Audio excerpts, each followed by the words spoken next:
CBN, Café com Política. São 10h41, bom dia, Bruno Silva, como vai, tudo bem? Olá, muito bom dia, Carol, Guilherme e a todos os nossos queridos ouvintes. Tudo certo por aqui, por aí? Tudo tranquilo. Há pouco tivemos uma entrevista com a vereadora do Podemos de Campinas, a Débora Palermo, que falou sobre a frente para inibir assédio nos órgãos municipais aqui da cidade, né? Ela comentou seria uma forma de inibir os casos na administração direta e indireta do município. Foi procurada, segundo ela, por assistentes sociais, psicólogas e outras mulheres dentro do Legislativo, falando a respeito da Prefeitura ter, e também Câmara de Vereadores, um órgão que pudesse ajudá-las no sentido de não só receber denúncias, como acolher essas denúncias, ter um canal exclusivo para receber os relatos, reclamações, lidar com assuntos correlacionados a este problema, orientar e esclarecer, mas principalmente definir políticas de prevenção e combate.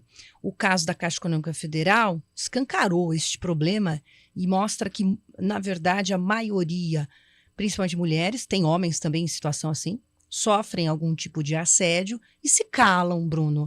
Ter esse tipo de trabalho, uma frente, está em primeira discussão ainda, mas indo em frente, você achou interessante e palpável a gente ter isso aqui na cidade de Campinas? Achei legal, Carol. Achei legal e importante porque é o seguinte, né?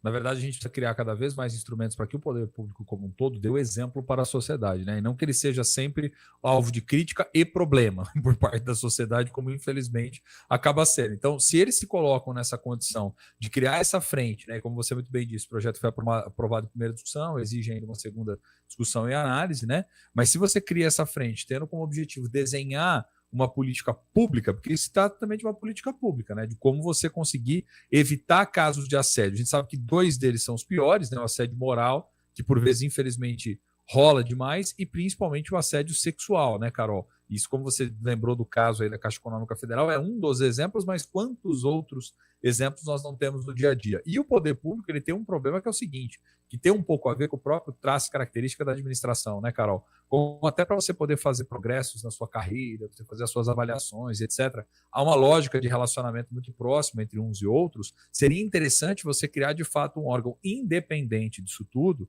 ou seja, sem interferência política e sem qualquer tipo de lógica mais hierárquica imediata ali entre aqueles que são os servidores, a fim de que você possa apurar com um pouco mais de distanciamento e, consequentemente, com um pouco mais de isonomia, né? O caso todo. Então, acho que é importantíssimo, vamos dizer assim, a gente criar mecanismos que possam não só evitar que aconteça, mas também criar uma diretriz para que possa ser exemplarmente punido quando, infelizmente, ele vier a acontecer. E a gente sabe que o poder público tem que fazer isso.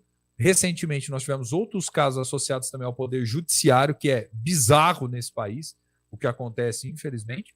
E quem sabe a gente não tem aí até uma inovação, vamos dizer assim, saindo, né, da criação dessa espécie de comissão ou desse órgão, né, que seria externo a tudo isso para poder fazer o acompanhamento.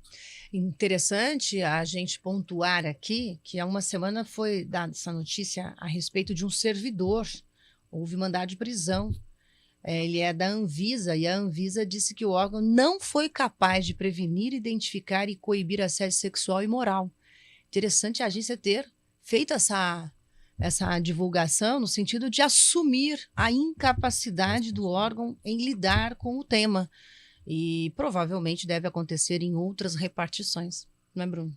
Acontece demais, Carol. Infelizmente acontece demais. Seja por questões de mentalidade de quem está à frente desses cargos. A gente não precisa nem muito longe, Carol. Tem gente que até hoje ainda tem aquela concepção, o meu cargo, a minha cadeira, o meu departamento, a minha repartição, como se o poder público fosse uma extensão, um puxadinho seu, né? Algo pessoal, particular. As pessoas não entendem por vezes que elas estão ali ocupando, exercendo uma função, né? E que elas não são necessariamente aquela função, elas não são necessariamente titulares daquilo tudo, né? Então, primeiro, você tem uma dificuldade associada a essa lógica mais patrimonial, que está muito enraizada ainda no Estado brasileiro. E segundo, que você tem uma dificuldade que é da própria sociedade em conseguir superar uma mentalidade preconceituosa e ter exemplarmente uma justiça que atue no sentido de inibir que esse tipo de coisa aconteça. Quantas vezes, Carol, infelizmente, a gente já não ouviu coisas do tipo, né? Mas você acha que eu vou obedecer? É uma mulher que me comanda?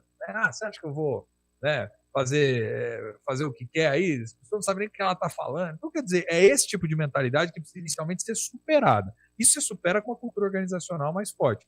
E, no caso dos crimes e dos assédios, você consegue fazer algo ser mais efetivo se de fato a punição vier, se de fato tiver algum desdobramento. Agora, se for do jeito que, infelizmente, muitas das vezes com essa proximidade muito grande, e por vezes a parte mais fraca nessa relação, com medo de ser coibida, com medo de ser penalizada lá na frente se fizer uma denúncia ou algo nesse sentido, acaba nem prosperando a denúncia e ela morre na praia. Então, acho que o ponto mais interessante seria esse: você criar um órgão, criar uma comissão, algo externo de tudo, que pudesse fazer o acompanhamento e, consequentemente, fazer os relatórios, aí, gerar os processos necessários, quando esses casos chegarem aí em mãos. Acho que esse mecanismo de inovação é interessante. Interessante. Até porque confrontar, ultimamente, o que temos recebido de informação, não funciona também, porque a resposta foi uma brincadeira, não quis dizer isso.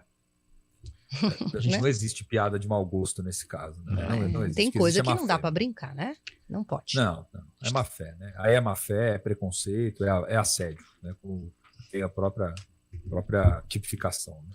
A gente traz um outro assunto agora aqui no Café com Política, porque a gente tem uma reportagem do G1 Piracicaba e também da IPTV sobre problemas em